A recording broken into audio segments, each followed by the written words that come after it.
Ngibingelele kuwe mlaleli, ngiyathemba ukuthi-ke uyaphila-ke. Mina nje ngizocela kuwe-ke laphana-ke ukuthi-ke mawuthi-ke usamusha kulona-ke ikhasi-ke leli-ke, noma-ke ukuthi uyaqala ungena kulo-ke, wenze nje okulungile-ke laphana ungixhase nje, ungaphumi ucindezelanga-ke ibhathini usubscribe nje, kubiza imali kumahhala nje.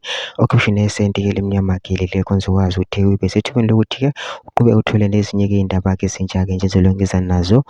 Ngikufakela zona-ke kulona-ke ikhasi-ke leli kusukela-ke manje, ukuze ngaphuthi izindawo njengamanje ukuthi-ke ungabe ucindezela-ke ibhathini usubscribe njengamanje.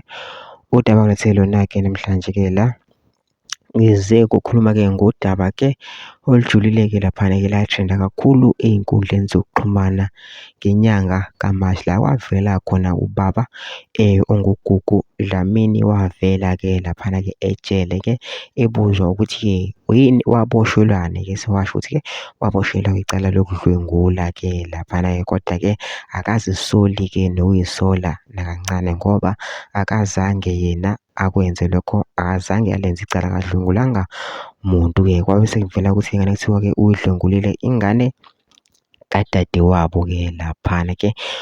Yabe seyitrenda-ke leyo video-ke, abey'ndaba baze bafika ngisho kuye-ke lowo dadewabo nomama wakhe uGugu Dlamini. Udadewabo uyasho nje kubeka kusobala ukuthi-ke uGugu wakwenza lokho, kanye nomama futhi uyakusho ukuthi-ke uGugu Dlamini wakwenza lokho, wayidlwengula ingane. Kanti omakhelwane belokhu bevela-ke bayaphika bathi uGugu akavaze ayidlwengule-ke leyo ngane. Kwagcina-ke sekuba-ke nesixakaxaka-ke laphana, langenelwa abameli-ke abaningi lolu daba, nabanye-ke abakwazi ukusiza-ke bangenelela, lagcina-ke liphelele emehlweni-ke. Kube sekuthi ekuhambeni kwesikhathi-ke laphana-ke abangenela lolu daba-ke lolu benza ividiyo-ke laphana-ke be-update-a-ke ngokwenzakalayo-ke lana, kodwa ngifuna ukuchazana into ezayidlala-ke le video le, uyizwe lona ukuthi-ke bathini-ke labanumzane laba-ke. Ngicela laphana-ke ukuthi masuzwile ividiyo ungene ema-comment section, fusha uvo lwakho ukuthi wena ucabangani-ke ngalokhu daba-ke lolu besenze okulungile nje, ungixhase ungaphuma ngicindezelanga-ke ibhathini usubscribe. Nayo-ke le video le awuyithokozele.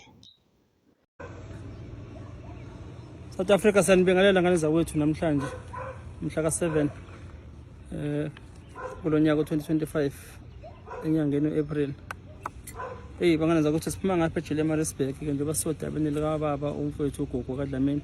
Nimazi ngecala liboshelwe. Bafowethu sidangele phela amazwi, sidangele nje ngane zawethu. Engingakusho nje ngithi nomuntu osekhaya oneBhayibheli akafunde udaba likaJosefa, lo okuyena uthi ubechaza amaphupho ukuthi kuyenzakala lithini udaba lwakhe. Lokho nje engingakusho kwamanje. Kungosi sanibonani. Angikho right mina, umoya wami nje ulimele kakhulu.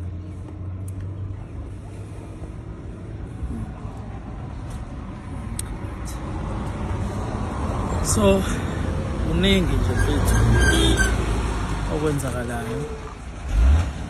Leya ndoda leya ihlukumezekile, ihlukumezeke kakhulu, and the more engage nayo ziningi izinto ey'velayo, and it's so interesting, and I can't wait ukubona isiphetho sale case.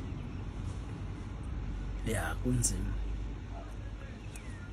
ngema lapho umhlaba nje uzoyibona ireality ukuthi umhlaba onjani. Sometimes impilo is not fair, yabo engakusho, but-ke angeke sisho okuningi ngane zawethu, kodwa uNkulunkulu ukhona empilweni yakho baba uGugu Dlamini. Lokho nje engakusho. Siyabonga.